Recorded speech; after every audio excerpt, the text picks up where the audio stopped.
All right, guys, thank y'all for the last video. Thank y'all so much for going out there supporting it. I mean, so many of y'all left likes, so many of y'all subscribed to the channel and left comments telling me what player that y'all wanted me to cover next.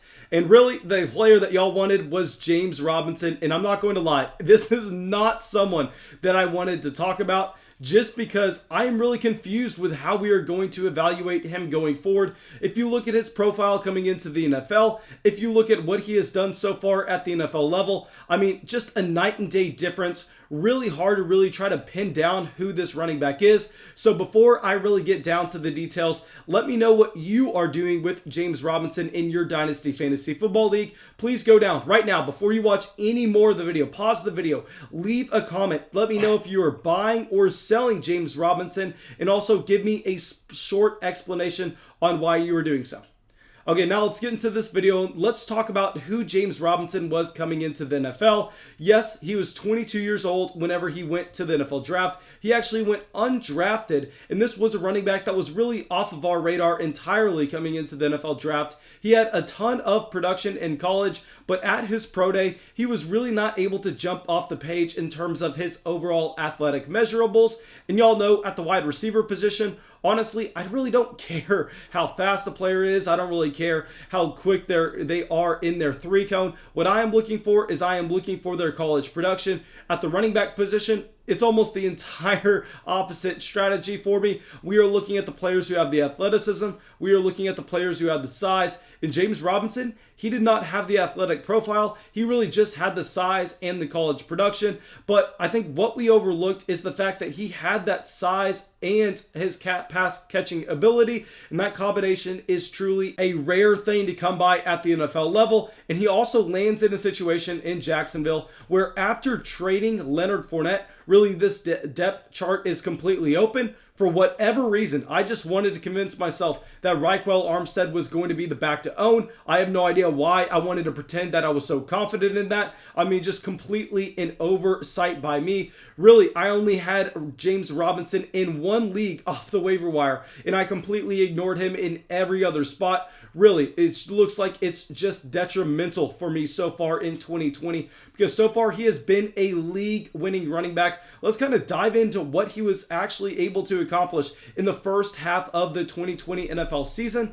So all of these numbers we're going to be looking at in terms of per game. I really hate people who come out here and look at total counting stats, because we know that that is so overrated, and the correlation there is not necessarily there, where if you look at per game statistics, you're really going to get a lot more useful data. And with James Robinson, so far in 2020, he's averaged over 15 carries a game. He's averaged almost 70 rushing yards a game. And at the receiving side of the ball is really where he is not only increasing his floor, but his overall ceiling in every single matchup. He's averaging almost 4 receptions a game and over 30 receiving yards a game. I mean, just not something that we really ever see from rookie running backs. And I did some research for us, and I just wanted to see how rare a type of season like this is from a rookie, not even to mention an undrafted rookie. And okay, guys, these are the running backs in the past 30 years that have been able to average at least 65 rushing yards a game, as well as 30 rushing yards a game. Okay, this is the past 30 years. We have Edgar and James, we have Marshall Faulk, we have Le'Veon Bell, Saquon Barkley, and James Robinson. I mean, just absolutely insane. Only 4 other running backs, and pretty much all 4 of those other running backs, I think you could make an argument that they are either in the Hall of Fame or on their way to being in the Hall of Fame. Just elite level talents at the position. And this is where I really don't know what to do. Because when we look at James Robinson, my initial thought process, and this is definitely what I would have told you to do 2 years ago, I would just say, sell this running back high. He was someone that was not drafted. He's someone that does not have the team investment. We could see the Jacksonville Jaguars go out in the NFL draft and completely replace him, bring in some competition.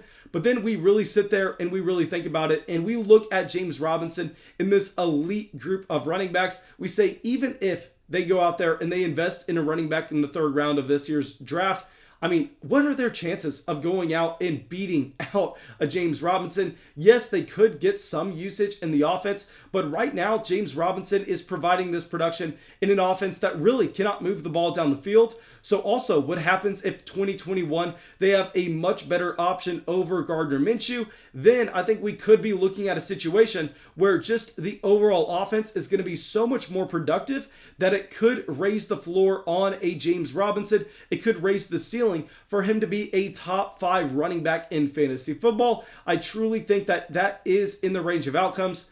So right now, guys, I'm going to say that I cannot tell you to confidently sell or buy James Robinson. I think that we are just going to make sure where we have him, we are going to be keeping him on our rosters. But at the same time, we have to understand for the long term, his dynasty fantasy football value, I don't necessarily know if we can rely on him being a starting running back at the NFL level for any more than maybe 1 to 2 years. And yes, if you are currently a contending team, I actually really like the idea of going and buying a James Robinson.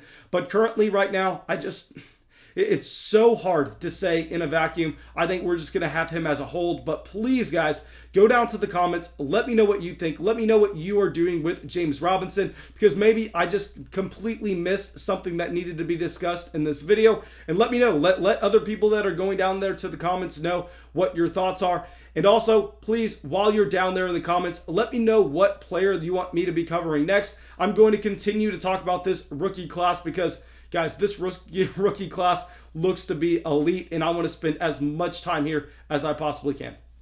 But thank you, guys. I really hope you all enjoyed this video. I really hope you all got something from it. That's all I got. Make sure you all are subscribed. Make sure you hit that like button, and I will see y'all with the video tomorrow.